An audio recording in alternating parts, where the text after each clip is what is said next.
গত কয়েকটি নির্বাচনে খড়গপুরে সবসময় আমরা লিড পেয়েছি, কখনো বেশি কম। লোকসভায় আমি প্রায় 45,000 লিড পেয়েছিলাম ওখান থেকে। বিধানসভায় লিডটা একটু কম থাকে, সব জায়গায় এটা হয়। সেই জন্য এখানে লিড নিয়ে প্রশ্ন নেই, প্রশ্ন হচ্ছে আমাদের টার্গেট আছে বিজেপির সঙ্গে বিজেপির লড়াই। গতবারের রেকর্ডকে ভাঙতে হবে। আমরা ঠিক করেছি, ওখানে কর্মীরা ঠিক করেছেন 1 লাখ ভোট আমরা খড়গপুরে পাবো। এবার প্রশ্ন হচ্ছে যে হিরণের কি হবে? মানে বিধায়ককে সরিয়ে না, আপনাকে অনেক কি বিধায়কের পরিবর্তন হয়েছে। পার্টি ভাবছে, প্রত্যেকের সম্বন্ধে পার্টি ভাবছে, তারা রাস্তা বার করবেন কার সম্বন্ধে কাকে কোন কাজে লাগাবেন। হিরণের প্রাথমিক উদ্দেশ্যে যে কি বার্তা প্রাথমিক যে দেবেন? লিস্টটা মানে বেরোলো, প্রাথমিক যে লিস্টটা কালকে বেরিয়েছে, তাতে একটা কথা বোঝা যাচ্ছে যে হিরণকে তো আর এমন ভিভিআইপি উনি নন যে অন্য কোনো কেন্দ্রে উড়িয়ে নিয়ে প্রার্থী করা হবে। তাহলে কি না, হিরণ গতবারে উনি ঘাটালে লোকসভায় দাঁড়িয়েছিলেন নিজের এলাকার বাইরে, তো পার্টি যদি ওনাকে একবার ঘাটালে ক্যান্ডিডেট করতে পারে, নিশ্চয়ই পার্টি ভাবছে প্রত্যেকের সম্বন্ধে। সেটা পার্টির যারা নেতা আছেন, যারা চিন্তাভাবনা, তারা ভাবেন। আমার পক্ষে তো বলা সম্ভব নয় এটা। এটা বিদায়ী বিধায়ক হিরণের উদ্দেশ্যে কি বার্তা দেবেন? না না, সবার উদ্দেশ্যে একটাই বার্তা, পার্টির উপর ভরসা রাখুন। আজ আমাদের রাহুল দা কত বছর ধরে পার্টির কোনো পদে ছিলেন না, তিনিও একসময় ক্ষোভ দেখিয়েছেন। তার এত বছরের পার্টির সঙ্গে সম্পর্ক, পার্টি তাকে এত বড় সম্মান দিয়েছে, রাজ্যসভায় নিয়ে গেছে। বহু লোকের জীবনে এরকম ঘটনা ঘটেছে। তো পার্টিতে আপ ডাউন চলতেই থাকে, সবসময় সমান চলবে না, আবার সবাইকে সুযোগ দেয় পার্টি। যেন পার্টির আদর্শ নেতৃত্বের উপর ভরসা রাখা উচিত। তালিকা তৈরির পর কি হিরণের সঙ্গে ফোনে কথা হয়েছে আপনার? না, আমার সঙ্গে কোনো কথা নেই। তালিকা তখন শেষ হয়নি, তালিকা চলবে, তারপরে দেখা যাবে। সাম্প্রতিককালের মধ্যে অন্তত বিজেপির কথা যদি বলি, তাহলে একই ব্যক্তিকে দুটি কেন্দ্রে প্রার্থী করা প্রায় বেনজির। এক্ষেত্রে শুভেন্দুবাবুকে দুটি কেন্দ্রে প্রার্থী করা হয়েছে বা উনি হতে চেয়েছিলেন, সেটাতে দল শিলমোহর দিয়েছে। পশ্চিমবাংলায় হয়নি, কিন্তু বিজেপির মাননীয় নরেন্দ্র মোদী প্রথমবার 2 জায়গায় লড়েছিলেন, গুজরাট এবং বেনারস থেকে। তো হয় না এরকম নয়, অন্যান্য দেশে বলুন, বাংলার বাইরে বা আমাদের দেশে বহু ঘটনা এরকম আছে। বহু নেতা একাধিক কেন্দ্রে লড়েছেন। আর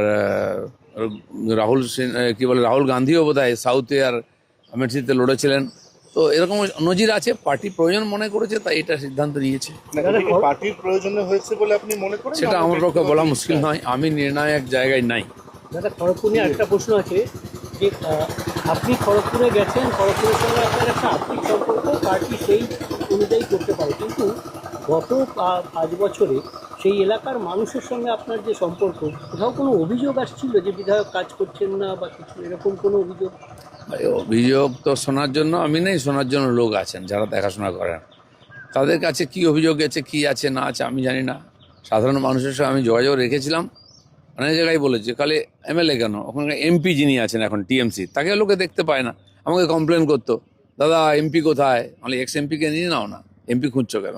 এমএলএ তাহলে খোঁজ তো আপনার করেন? কথা এটা উঠে এলো যে তাহলে এমএলএ সম্পর্কে একই অভিযোগ উঠেছিল। তো থাকেই, প্রত্যেক নেতাদের বিরুদ্ধে কমপ্লেন থাকে কিছু না কিছু লোকের। আমার সঙ্গে যেহেতু খালি রাজনীতি নয়, রাজনীতির বাইরেও লোকের সম্পর্ক, তো সেরকম লোকে আমাদের কাছে গল্প করেন, কথা বলেন, আসেন, বলেন, সব শুনতে হয় আমাদেরকে। কি বলেন হিরণ সম্পর্কে? তার তিনি যে এলাকায় খুব একটা যেতেন না, কোনো কথা আপনাকে শুনতে হয়েছে? কি বলতে পারেন সেটা আপনারাও জানেন।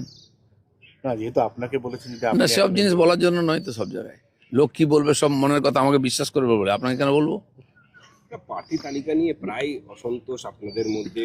গতকাল দেখা গেল যে সালতোরায় চন্দ্রনাথ বাউরিকে নিয়েও অসন্তোষ, পার্টি অফিস আবার ভাঙচুর হলো। অনেক জায়গাতে হয়েছে। কোন পার্টিতে অসন্তোষ হয় না? পার্টিতে মানুষের আকাঙ্ক্ষা, ইচ্ছা, অ্যাম্বিশন বাড়তেই থাকে, না হলে সমস্যা হয়। যত লিস্ট বেরোবে তত সমস্যা এবং গণ্ডগোল বাড়বে। টিএমসির ঘোষণা হতে দিন। আপনারা হয়তো সিপিএম এর গণ্ডগোল নেই, যেখানে কোনো সম্ভাবনা নেই সেখানে গণ্ডগোল করতে কে যাবে সময় নষ্ট করতে? যেখানে জিতার সম্ভাবনা সেখানে গণ্ডগোল বেশি। আচ্ছা, সবাই প্রথমে ধরে নিয়েছিল যে রাজ্যের শাসক দলই প্রতি বছরের ট্রেডিশন মেনে প্রথমে তালিকাটা তারাই প্রকাশ করবেন। গতকাল বিজেপি একটা বড় চমক দিয়ে দিয়েছে, অন্তত গুরুত্বপূর্ণ। বিজেপি এগোচ্ছে, বিজেপি জিততে চায়, পরিবর্তন করতে চায়, সে যেন স্মার্ট হয়ে গেছে। বিজেপি আগেই ঘোষণা করে দিয়েছে। এতে কি মানে এই যে ভবানীপুরে শুভেন্দুবাবুকে নাম ঘোষণা করিয়ে দেওয়া, এটা কি তাহলে পরোক্ষে মমতা বন্দ্যোপাধ্যায়ের উপর চাপ তৈরি? উনি তো ডিসাইড করবেন এখন যে আমি কোথায় নামাবো। রাজনীতিতে অনেক রকম চাপ সৃষ্টি হয়, এটাও একটা চাপ ধরে নিন। হিরণ চট্টোপাধ্যায়ের দ্বিতীয় বিয়ে করা, এটা কি তার একটা বিপক্ষে? কে কাকে বিয়ে করবে, কি হবে, সেটা আমার পক্ষে বলা মুশকিল। আপনারা জিজ্ঞেস করে নিন। বলছি, ভোটের মুখে প্রশাসনিক রদবদল নিয়ে ক্ষুব্ধ মমতা বন্দ্যোপাধ্যায়। তিনি বলছেন একতরফা, অভূতপূর্ব বলে অভিযোগ করেছেন এবং গণেশ কুমারকে চিঠি দিয়েছেন। না, উনি যখন ওনার দায়িত্ব ছিল, অ্যাডমিনিস্ট্রেশন ওনার হাতে ছিল, উনি 6 মাস অন্তর সব পাল্টাতেন। মানে এমন পাল্টাতেন, জামা পাল্টায় যেমন লোকে, অফিসারদের এরকম ফুটবল খেলতেন। তো উনি কেন ভাবছেন যে ওনার মতোই চলবে সব কিছু?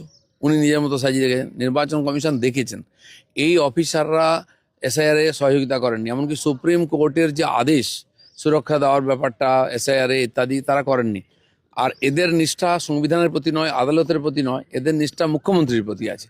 তো সেই জন্য এখন তো নির্বাচন কমিশন আর এর আচারসংহিতা লেগে গেছে, তো তারা চাইবেন যে কোনো ব্যক্তির প্রতি নিষ্ঠা এমন লোককে রাখা ঠিক হবে না। যে সংবিধানের প্রতি নিষ্ঠা আছে, পদের প্রতি, তাই তেমন লোককে রাখা উচিত, নাহলে ফ্রি ফেয়ার ইলেকশন হবে কি করে? দাদা, খসড়া কবে তালিকায় এলাকায় যাচ্ছেন এবং কবে থেকে আবার এলাকায় আপনি পরিচিত হবেন? আমি আগামীকাল যাচ্ছি, যাবো, আগে কর্মীদের সঙ্গে দেখা করব, কথাবার্তা বলবো, শুনবো, ছোট ছোট বৈঠক করব।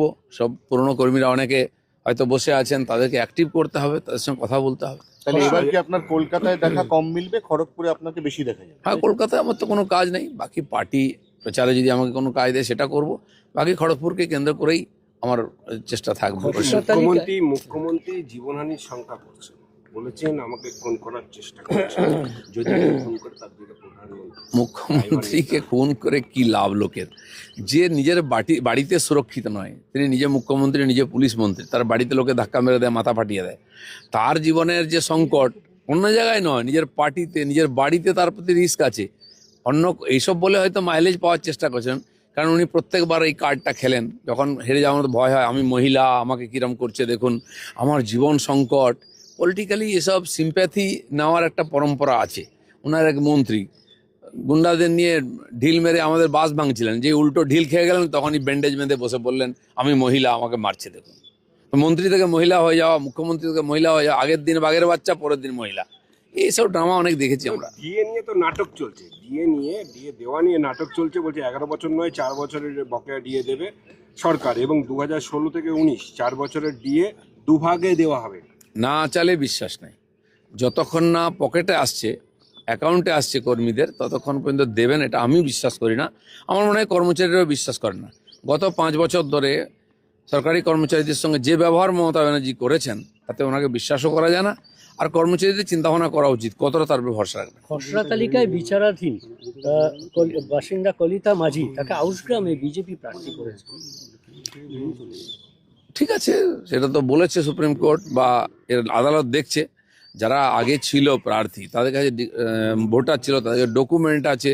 বললাম 2002-এ ভোট দিয়েছে, লিস্টে নাম ছিল, এমন লোকেরও নাম বাদ গেছে। বহু লোকের ক্ষেত্রে হয়েছে। তারা হয় আদালতে যাবেন, না নির্বাচন কমিশনকে তারা তার ডকুমেন্ট দেখিয়ে আপিল করবেন। কমিশন বলছে এবার ওয়েবকাস্টিংয়ে যদি বিচ্যুতি ঘটে তাহলে সেখানে পুনর্নির্বাচন করা হবে। কতটা মানে দেখুন, এইসব প্রতিশ্রুতি আমরা আগেও শুনেছি, বহু কমপ্লেন বিরোধীরা বা আমরা করেছি। গতবারেও চেষ্টা হয়েছিল, কিন্তু সফল হয়নি। আমি আশা করব পশ্চিমবাংলায় ফ্রি ফেয়ার ইলেকশন করার জন্য এগুলো খুব সিরিয়াসলি করা হবে, কারণ জনতা চায় এ ধরনের ব্যবস্থা, যাতে নিশ্চিন্তে তারা ভোট দিতে পারেন। বিরোধীদের কথাতে মান্যতা দিয়েছেন কমিশন। মান্যতা তো এখন কাগজে হয়েছে, ব্যবহারে হওয়া চাই। যেমন ওনারা রিস্ক নিয়েছেন, চ্যালেঞ্জ নিয়েছেন, দুটো ফেজে ইলেকশন করুন, এটা খুব বড় একটা ঐতিহাসিক স্টেপ। এটাকে সফল করে দেখানোটা খুব বড় চ্যালেঞ্জ।